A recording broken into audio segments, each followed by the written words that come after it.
নমস্কার আমার প্রিয় বন্ধুরা, আজকেও তোমাদের কাছে নিয়ে চলে এসেছে আরেকটি নতুন প্রবন্ধ। আজকের প্রবন্ধটা আমি তোমাদেরকে বলবো না যে খুব বেশি ইম্পর্ট্যান্ট, তবে আমি বলে রাখবো যে এই সম্পর্কে তোমাদের একটা ধ্যান ধারণা থাকা উচিত। তো এমনি ধরনের প্রবন্ধ থেকে আমি দেখেছি যে তোমাদের কথোপকথন আসে, অনেক সময় সংলাপ আসে। আরেকটা ব্যাপার যে এই যে প্রবন্ধ আমি তোমাদের সঙ্গে আলোচনা করব, এবং এই প্রবন্ধ তোমাদের ক্লাস পরীক্ষায়, মানে স্কুলের যে ক্লাস পরীক্ষায়, সেটা কিন্তু বহুবার এসেছে। মানে ক্লাস 7 থেকে বলছি, এটা ক্লাস 7 থেকে 7, 8, 9, 10, 11, 12 প্রত্যেকটা ক্লাসে আমি দেখেছি। তো অনেক দিন পর পর আসে, তবে খুব বেশি আসে না। তবে আমি বলে রাখবো যে এই প্রবন্ধ সম্পর্কে তোমাদের একটা ধারণা থাকা অবশ্যই উচিত। এবং তোমাদেরকে বলবো যে আজকের এই প্রবন্ধটা তোমরা লিখে নিও। আমি আশা রাখছি যে তোমাদের আজকের প্রবন্ধটাও খুবই ভালো লাগবে এবং খুবই সহজ পদ্ধতিতে তোমাদের জন্য আমি তুলে এনেছি। এমনি প্রবন্ধ কিন্তু তোমাদের অনেক বই খুঁজলেও কিন্তু পাবে না।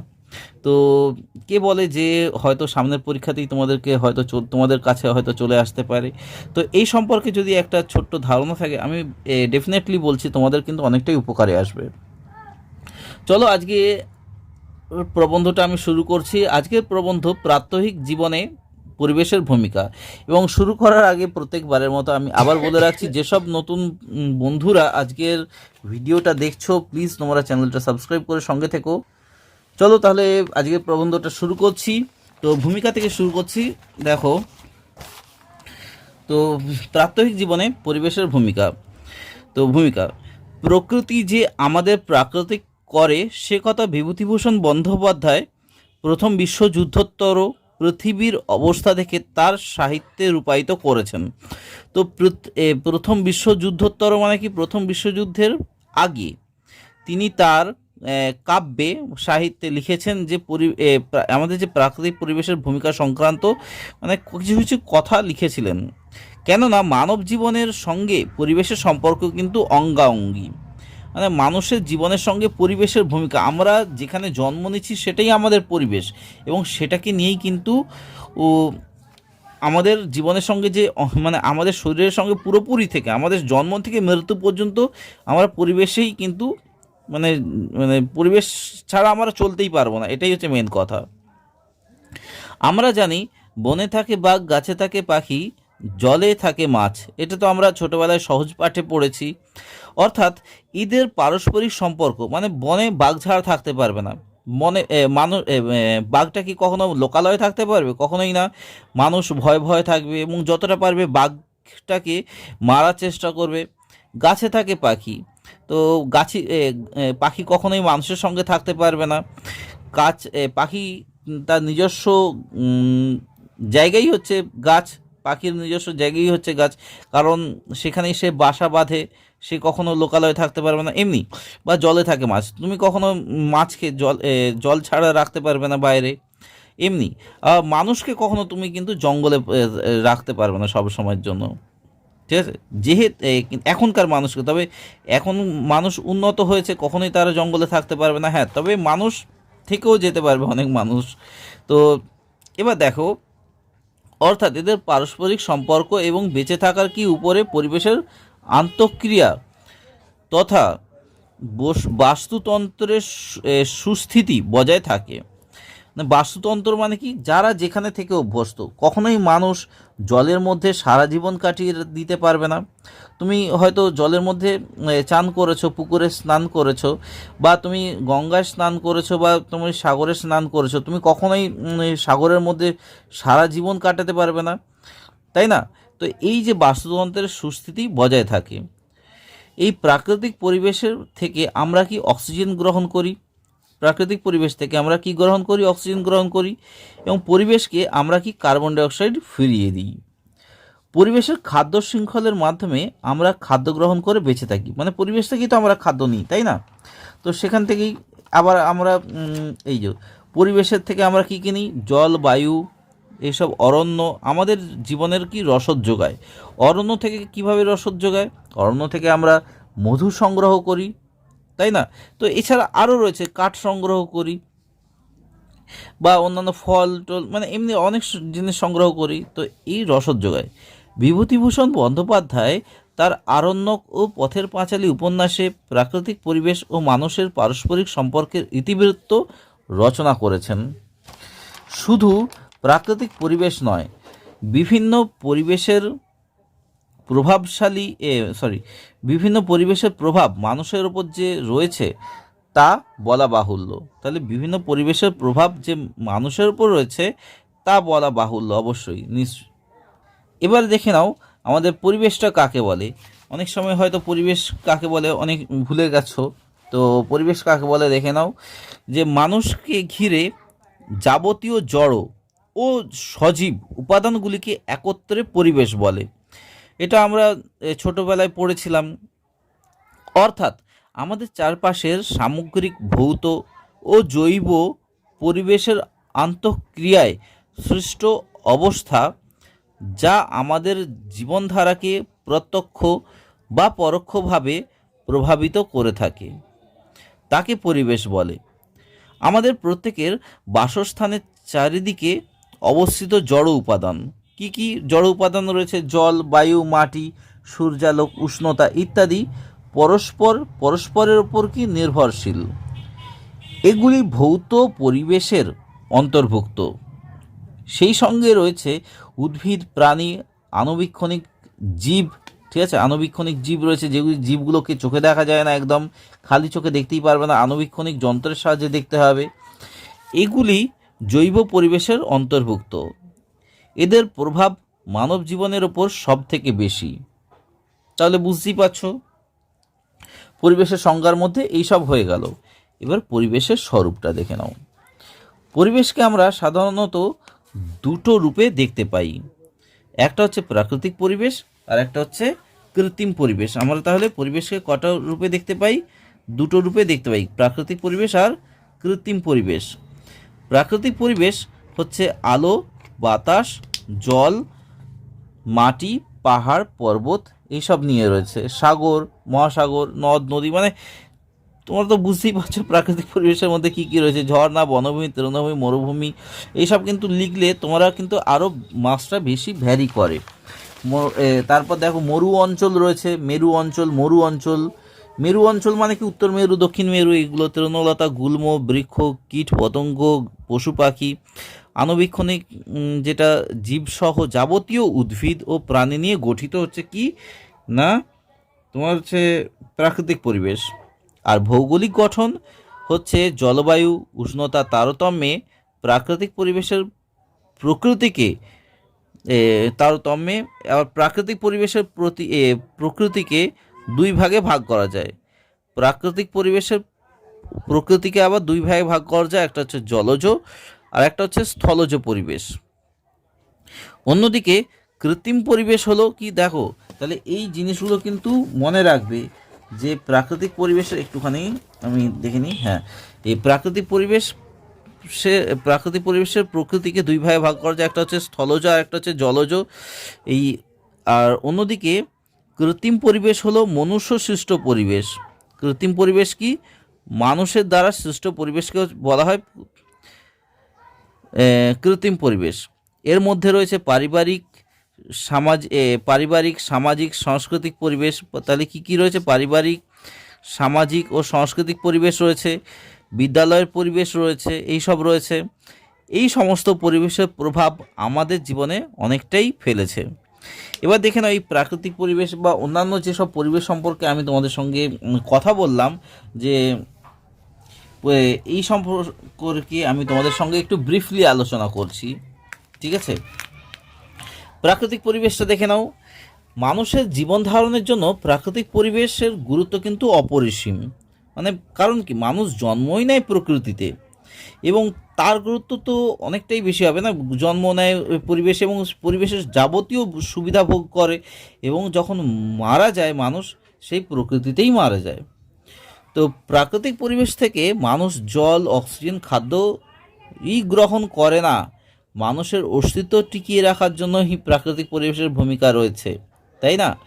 তো ঋতু পরিবর্তন, দিবারাত্রির পরিবর্তন এই পরিবেশের কিন্তু প্রভাবজাত। প্রাকৃতিক পরিবেশের অন্তর্গত জলজ পরিবেশ বাস্তুতন্ত্রের পক্ষে প্রয়োজনীয় উপাদান। তাহলে কি প্রাকৃতিক পরিবেশের অন্তর্গত জলজ পরিবেশ, যেখানে মাছেরা থাকে, তো সেটা কি বাস্তুতন্ত্রের পক্ষে প্রয়োজনীয় উপাদান। স্থলজ পরিবেশের মধ্যে রয়েছে কি সমতল পরিবেশ, অরণ্যের পরিবেশ, পার্বত্য অঞ্চলের পরিবেশ, এগুলো রয়েছে।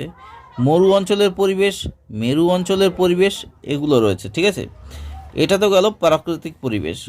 এবার পারিবারিক পরিবেশ, মানব জীবনের মধ্যে পারিবারিক পরিবেশ কতটা ভূমিকা গ্রহণ করে সেটাই তোমাদের সঙ্গে শেয়ার করছি। দেখো একটুখানি আরেকটু তুলে নিই, দেখে নাও। ও সরি, একদম উঠে যাচ্ছে। প্রাকৃতিক পরিবেশের মধ্যে পারিবারিক পরিবেশ বা বাড়ির পরিবেশের প্রভাব মানুষের উপর সবচেয়ে বেশি। তাহলে কি কৃত্রিম পরিবেশের মধ্যে, মানে পারিবারিক পরিবেশটা কিন্তু হচ্ছে কৃত্রিম পরিবেশ। এই কৃত্রিম পরিবেশের মধ্যে পারিবারিক পরিবেশ বা বাড়ির পরিবেশের প্রভাব মানুষের উপর সবচেয়ে বেশি। জন্মের পর থেকেই শিশুরা মা ও বাবার যত্নে লালিত পালিত হয় এবং তাদের কি ভালোভাবে চিনতে বা জানতে শেখে। বড় হওয়ার সঙ্গে সঙ্গে তারা বাড়ির কাছের মানুষের সঙ্গে পরিচিত হয় এবং বাবা মা বা পরিবারের অন্যান্য সদস্যদের কাছ থেকে গৃহস্থালির কাজ, রীতিনীতি, আদব কায়দা অনুকরণ শেখে বড়দের থেকে নীতিমূলক উপাখ্যান শুনে তাদের কল্পনা শক্তির যেমন বিকাশ ঘটে, তেমনি ন্যায়নীতি বোধও জাগ্রত হয়। আবার গুরুজনদের অশালীন আচরণ, মানে বাজে ব্যবহার তারা কি অনুকরণ করে ফেলে, মানে গুরুজনদের অশালীন আচরণ ও ব্যবহার তারাও কি অনুকরণ করে নেয়, মানে তারাও নিজেরা শিখে ফেলে। ফলে বাড়ির গুরুজনদের আদর্শে উদ্বুদ্ধ হয়ে শিশুদের চরিত্র, আচার আচরণ প্রভৃতি গুণাবলীর উন্মেষ শিশু মনে ঘটতে থাকে।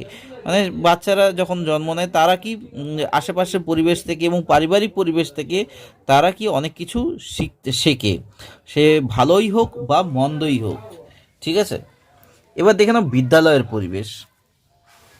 পারিবারিক পরিবেশ থেকে শিশুরা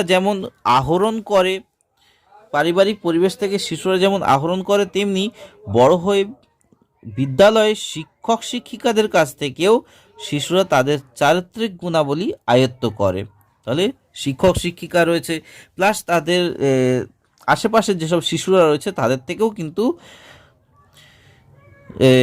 চারিত্রিক গুণাবলী আয়ত্ত করে। তো জীবনের, দেখে নাও এর পরের পাতাতে চলে যাচ্ছি। জীবনের লক্ষ্য নির্ধারণে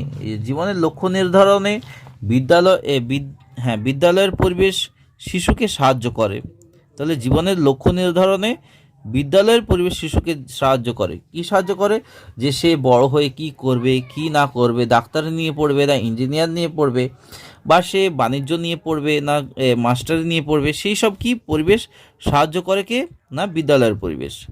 এই পরিবেশ থেকেই শিক্ষার্থীদের সততা, শ্রদ্ধাভক্তি, সম্প্রীতি, ভালোবাসা, দায়িত্ববোধ, শৃঙ্খলাবোধ, নিয়মানুবর্তিতা মানে ডিসিপ্লিন, অধ্যাবসায়, পড়াশোনায়, ভ্রাতৃত্ববোধ মানে ভাইয়ের সঙ্গে ভাইয়ের সম্পর্ক প্রভৃতি চারিত্রিক গুণাবলীর উন্মেষ ঘটে কোথায় না বিদ্যালয়ের পরিবেশ থেকে। এবার দেখে নাও সামাজিক পরিবেশ। এটাও একটা খুবই গুরুত্বপূর্ণ পয়েন্ট, যে একজন ছাত্রছাত্রী বিদ্যালয় থেকে বেরিয়ে সমাজের নানান বিষয়ে বা কর্মের সঙ্গে যুক্ত হয়, তখন সে সামাজিক পরিবেশের দ্বারা প্রভাবিত হয়। এটা এখানে দ্বারা লিখে নিয়ে দয় আকার রয়াকার, সামাজিক পরিবেশের দ্বারা প্রভাবিত হয়। তো সামাজিক মূল্যবোধ, ন্যায় নীতির শিক্ষা হয় সামাজিক পরিবেশের থেকে। তাহলে কি সামাজিক মূল্যবোধ, ন্যায় নীতির শিক্ষা হয় সামাজিক পরিবেশ থেকে। মানুষ যেহেতু সমাজবদ্ধ জীব, তাই পরস্পরের সঙ্গে মিলেমিশে থাকার কিংবা সমাজ কল্যাণের বা সমাজের জন্য নিজেদেরকে ত্যাগ করার ইচ্ছা তৈরি হয়। কোন সময় তৈরি হয় না ছাত্রছাত্রী যখন আমরা থাকে সেই সময়। এবার দেখে নাও আরেকবার পড়ে নিই। দেখো, মানুষ যেহেতু সমাজবদ্ধ জীব, আমরা তো সমাজবদ্ধ জীব, তাই পরস্পরের সঙ্গে মিলেমিশে থাকার কিংবা সমাজ কল্যাণের এবং সমাজের জন্য নিজেদেরকে ত্যাগ করার ইচ্ছা তৈরি হয়। সামাজিক পরিবেশ থেকে। সেই জন্য মানব জীবনে এটা তৈরি হয় বলে কমা না, ঠিক আছে, তো সামাজিক পরিবেশ থেকে। সেই জন্য মানব জীবনে সামাজিক পরিবেশের প্রভাব সর্বাধিক। তাহলে মানব জীবনের সামাজিক পরিবেশের প্রভাবটাও সর্বাধিক, অনেকটাই বেশি। এবার দেখে নাও সাংস্কৃতিক পরিবেশ, এটা কীরকম।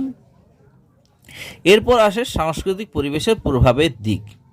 যে পরিবেশ থেকে একজন মানুষ সভ্য নাগরিক হয়ে ওঠার প্রেরণা লাভ করে, পয়রা ফলা একার মধ্যে নয় আকার, ওঠার প্রেরণা লাভ করে।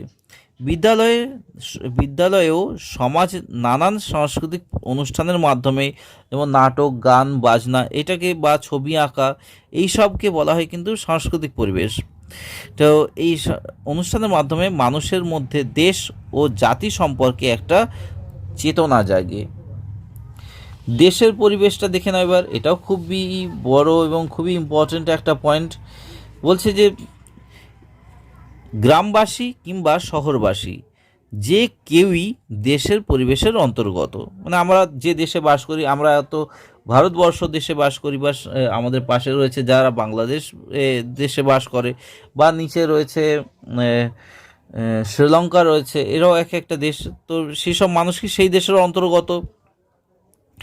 দেশের অস্থিরতা, বিশৃঙ্খলা, দুর্নীতি, সাম্রাজ্যবাদী শক্তির লুণ্ঠন। সাম্রাজ্যবাদী লুণ্ঠন মানে কি, যেমন হচ্ছে ইংরেজ আমাদের দেশে তারা ঘাটতি তাদের নিজেদের সাম্রাজ্যবাদী করেছিলেন, এবং সাম্রাজ্যবাদী লুণ্ঠন, ওরা ইংরেজরা আমাদের লুণ্ঠন করেছিল, মানে চুরি চামারি ডাকাতি করেছিল, আমাদের দেশটাকে পুরো শেষ করে দিয়ে গেছিল। তো প্রভৃতি মানুষকে কি প্রভাবিত করে। দেশের অরাজকতা, অরাজকতা মানে কি, নিয়ম শৃঙ্খলহীন দেশ, যেখানে কোনো নিয়ম শৃঙ্খল মানে কেউ মানে না। দেশের অরাজকতা ও বিশৃঙ্খলা মানুষের মানসিক উদ্যমকে কিন্তু বাড়িয়ে দেয়। দেশের অস্থিরতা ও আশ্রয়হীনতা থেকেই তো ঈশ্বরী পাটনি তোমরা হয়তো অনেকেই গল্পটা পড়েছো। ঈশ্বরী পাটনির একমাত্র কামনা ছিল আমার সন্তান যেন থাকে দুধে ভাতে। তিনি তো ভবিষ্যৎ প্রজন্মকে, মানে এটা একটা কিন্তু ইনভার্টেড কমার মধ্যে হবে, আমার সন্তান যেন থাকে দুধে ভাতে, এটা ইনভার্টেড কমার মধ্যে। তিনি তো ভবিষ্যৎ প্রজন্মকে যথার্থ আশ্রয় ও নিরাপত্তার জন্য দেবীর কাছে এই বর চেয়েছিলেন। এবার দেখে নাও পরিবেশ দূষণ। এবার আসছে আরেকটা পয়েন্ট, যে মানুষ পরিবেশ থেকে যেমন নিয়েছে তেমনি পরিবেশকে দূষিতও করেছে। সেই দূষণের প্রভাব আজ সর্বত্র। জল, বায়ু, আকাশ, শব্দ, মাটি সবই আজ দূষণের কবলে, মানে করাল ও গ্রাসে পতিত। মানে দূষণের করাল, দূষণের করাল গ্রাসে পতিত। সাম্রাজ্যবাদী শক্তি ক্রমাগত লুণ্ঠনের ফলে, মানে সাম্রাজ্যবাদী শক্তি মানে যেমন ইংরেজরা আমাদের এখানে ঘাটতি স্থাপন করেছিল, বা সেমনি অন্যান্য দেশ ও অন্যান্য দেশের মানুষেরা সেখানে ঘাটতি স্থাপন করেছিল, সেমনি এইখানে বলছে সাম্রাজ্যবাদী শক্তি ক্রমাগত লুণ্ঠনের ফলে, মানে এক দেশ আরেক দেশকে শেষ করে দিচ্ছে লুণ্ঠন করে, মানে চুরি করে। ফলে সামাজিক ও পারিবারিক পরিবেশও আজ দূষিত। মূল্যবোধের অবক্ষয়, নীতিহীনতা, সুবিধাবাদ ও স্বার্থপরতার ছড়াছড়ি মানুষের সামাজিক সম্পর্কে এনেছে ভাঙন দশা। যন্ত্রের প্রভাবে মানুষ হয়ে উঠেছে যন্ত্র সর্বস্ব, মানে যন্ত্র ছাড়া চলতেই পারে না। আগে মানুষেরা কি মুখে মুখে হিসাব করতো, তারপর এলো কি ক্যালকুলেটরটাকেও এখন ছাপিয়ে চলে গেছে, এখন আরও বড়, সেটা হচ্ছে কম্পিউটার। মানে এমনি যন্ত্র সর্বস্ব। কৃত্রিম ও আন্তরিকতা বিহীন, মানে তাদের মধ্যে আর কৃত্রিম আন্তরিকতা নেই মানুষের মধ্যে। ফলে মানুষের মনুষ্যত্ববোধ আজ ভুলুণ্ঠিত, মানে পুরো মাটিতে পড়ে, মানে ভুলুণ্ঠিত মানে শেষ হয়ে গেছে। চলে আসো এবার উপসংহারের দিকে। তো প্রবন্ধটা শেষ পর্যায়ে চলে এসেছি আমরা উপসংহারে। বলছে যে পৃথিবী মানুষের বসবাসের একমাত্র আবাসস্থল, সেই পৃথিবী আজ নানানভাবে দূষিত। অথচ এই পৃথিবীর পরিবেশ থেকে মানুষ পেয়েছিল প্রাণ ধারণের রসদ অস্তিত্ব রক্ষার উপকরণ, মানে বেঁচে থাকার জন্য সব উপকরণ পেয়েছিল। কিন্তু নিতে নিতে মানুষ আজ ভুলে গেছে তার চারপাশের পরিবেশকে। ফলে পরিবেশের দূষণের প্রভাবেও মানুষ আজ অতিষ্ঠ। পরিবেশের দূষণ তো আমরাই করছি, তাই না? আমরা প্লাস্টিক ব্যবহার কেন করছি? প্লাস্টিক ব্যবহারটাকে একদম তুলে দেওয়া উচিত, গাছ কাটা একদম বন্ধ করে দেওয়া উচিত। তো এই সব আর কিছু কিছু ছোট ছোট ঘটনা, জলের মধ্যে আমরা সব মানে নোংরা জিনিসপত্র ফেলছি, এগুলো একদম করা উচিত না। এই যে পরিবেশটাকে শেষ করে ফেলছি, তাই তাই মানুষকে সচেতন হতে হবে এই পরিবেশকে বাঁচিয়ে রাখার জন্যে। তা না হলে অস্তিত্ব বিপন্ন। পরবর্তী প্রজন্মের এই দুধে ভাতে থাকার স্বপ্ন কিন্তু শেষ হয়ে যাবে। তো দুধে ভাতে থাকার স্বপ্নও শেষ হয়ে যাবে, একটু মনে রাখবে, এটাও একটু ইনভার্টেড কমার মধ্যে। তো প্রবন্ধটা এখানেই শেষ হয়ে গেল বন্ধুরা। তো তোমাদের ধরো এমনি ধরনের প্রবন্ধ আসতেই পারে, তো তোমাদেরকে তার জন্য আগে থেকে তৈরি থাকতে হবে। হয়তো তোমরা এই প্রবন্ধটা বা এমনি প্রবন্ধটা সব বইতে পাবে না, যেহেতু পরীক্ষাতে তেমন একটা প্রভাব ফেলেনি, তবে ক্লাস পরীক্ষা অনেকবারই এসেছে। প্রাত্যহিক জীবনে পরিবেশের ভূমিকা যে প্রবন্ধটা তোমাদের সঙ্গে আলোচনা করলাম, সেই প্রবন্ধটার নাম পরিবর্তন করে হয়তো এমনি ধরনের প্রবন্ধ আসতে পারে, যেমন হচ্ছে আমাদের পরিবেশ ও আমরা, আমাদের জীবনে পরিবেশের ভূমিকা, ঠিক আছে? এমনি ধরনের কিন্তু প্রবন্ধ আসতেই পারে। তো তার জন্য তোমাদের কিন্তু প্রস্তুত হয়ে রাখতে হবে যে কিভাবে কি লিখতে হবে। তো খুবই সহজ পদ্ধতিতে তোমাদের কাছে তুলে এনেছি এই প্রবন্ধ। তোমাদেরকে অনুরোধ করব যে প্লিজ তোমরা যে প্রবন্ধটা লিখে নিও, আশা করি তোমাদের ভালো লাগবে। আরেকটা ব্যাপার, যে তোমরা যদি এই চ্যানেলে নতুন হয়ে থাকো, অবশ্যই চ্যানেলটা সাবস্ক্রাইব করে সঙ্গে থেকো। যেহেতু এটা পড়াশোনা সংক্রান্ত চ্যানেল, তোমাদের কিন্তু প্রত্যেকটা এপিসোডই ভালো লাগবে, কথা দিচ্ছি। আর একটা ব্যাপার, যে শেয়ার করো অবশ্যই তোমাদের বন্ধুবান্ধব রিলেটিভদের কাছে, হোয়াটসঅ্যাপ, ইনস্টাগ্রাম এবং ফেসবুকের মাধ্যমে ছড়িয়ে দাও তোমাদের সবার সঙ্গে। আর তোমাদেরকে অসংখ্য ধন্যবাদ জানাই যে তোমরা এতক্ষণ ধরে তোমাদের মূল্যবান সময় নষ্ট করে এই ভিডিওটা দেখেছো। তোমরা খুব খুব ভালো থেকো এবং সুস্থ থেকো। দেখা হচ্ছে পরবর্তী ভিডিওতে অন্য আরেকটা পড়াশোনা নিয়ে। চলো, বাই।